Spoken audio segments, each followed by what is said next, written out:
अब तक की खबरें खत्म। शाजिया ज़हीर ने खबरें पढ़ने का आगाज़ सुबह की नशियात से किया।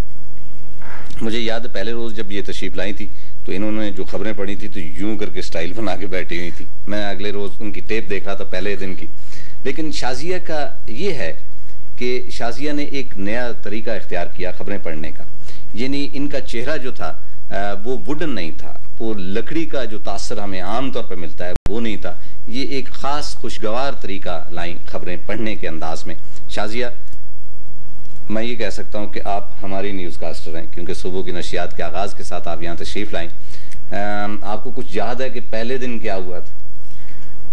पहले दिन तारा साहब बहुत मुख्तलिफ सा दिन था जी, इस लिहाज से कि उस दिन सुबह बहुत जल्दी हो गई थी और बहुत सारे लोग थे और एक मतलब बहुत रौनक सी और बहुत अजीब सी फीलिंग। मुझे आपने याद दिलाया तो याद आया कि उस रोज टेलीविजन के तमाम दोस्त जितने भी डायरेक्टर्स थे और एमडीज थे वो सारे 300-400 के लगभग लोग यहाँ पे मौजूद थे और बाद में उन्होंने नाश्ता भी करवाया था। जी बिल्कुल, बहुत ही मज़ेदार किस्म का नाश्ता करवाया था। असल में पाकिस्तान टेलीविजन की हिस्ट्री में आप कह सकते हैं ये एक बहुत बड़ा मौका था कि सुबह की नशरियात का आगाज़ हो रहा था और मेरे ख्याल में तारा साहब हम लोगों के लिए तो ये बहुत एजाज़ की बात है कि जो पहली transmission morning transmission on air गई उसमें फर्स्ट न्यूज़ मेरी थी और कंपेयर तो जाहिर है आप ही थे, सबको पता है। तो मेरे ख्याल में ये बहुत एजाज़ की बात है। हमारी कंपेयरिंग क्या थी, बस आपकी न्यूज़ नहीं खैर आपकी बहुत अच्छी थी, लेकिन मैं आपकी बहुत अच्छी थी, बहुत मेहरबानी, ठीक है।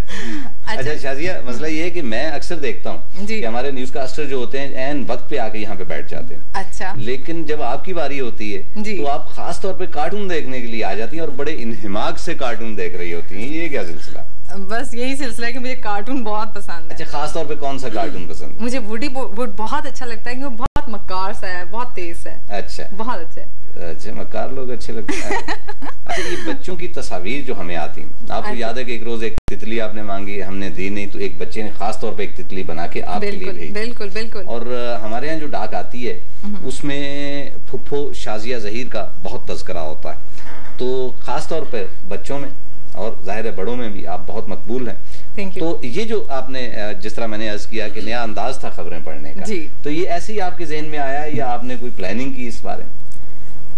तारा साहब, इसमें प्लानिंग तो ऐसा कोई नहीं थी। असल में जो यहाँ पे माहौल होता है ना वो बहुत मुख्तलिफ होता है। आप ये देखें कि यहाँ पे आप होते हैं मतलब या कुर्रतुल ऐन होती हैं, एक बड़ा लाइवली सा होता है सारा जो स्टाइल होता है। और दूसरा मुझे ये पसंद नहीं कि आप जब खबरें पढ़ रहे हैं तो आप यूं करके बैठे हुए हैं और गुस्से से पढ़ रहे हैं, लोगों की तरफ टिकटिकी बांध के देख रहे हैं। मतलब पेंसिल गिर गई तो उठा ही नहीं सकते, मतलब वो बहुत बड़ा जुर्म हो गया। होना ये चाहिए कि अगर आप खुद एक न्यूज़ कास्टर, मेरा ये ख्याल है, हो सकता है दूसरे लोग मुत्तफिक ना हो, कि अगर मैं रिलैक्स्ड हूँ तो जो लोग इस स्क्रीन को देख रहे हैं वो भी बहुत ज्यादा रिलैक्स्ड फील करेंगे। अच्छा, खबरों के दौरान अगर छींक आ जाए तो फिर आप क्या करेंगे? मेरी बड़ी ख्वाहिश है एक छींक आए और एक हिचकी आए। ये दो चीजें बहुत मजे की हैं। अगर आ जाए तो हिचकी तो बड़ी खतरनाक चीज होती है, बार छींक आ जाए तो कोई अर्ज की बात नहीं। नहीं, मुझे हिचकी ज्यादा पसंद है। वो कहाँ है, वो एनी कहाँ गई भाई?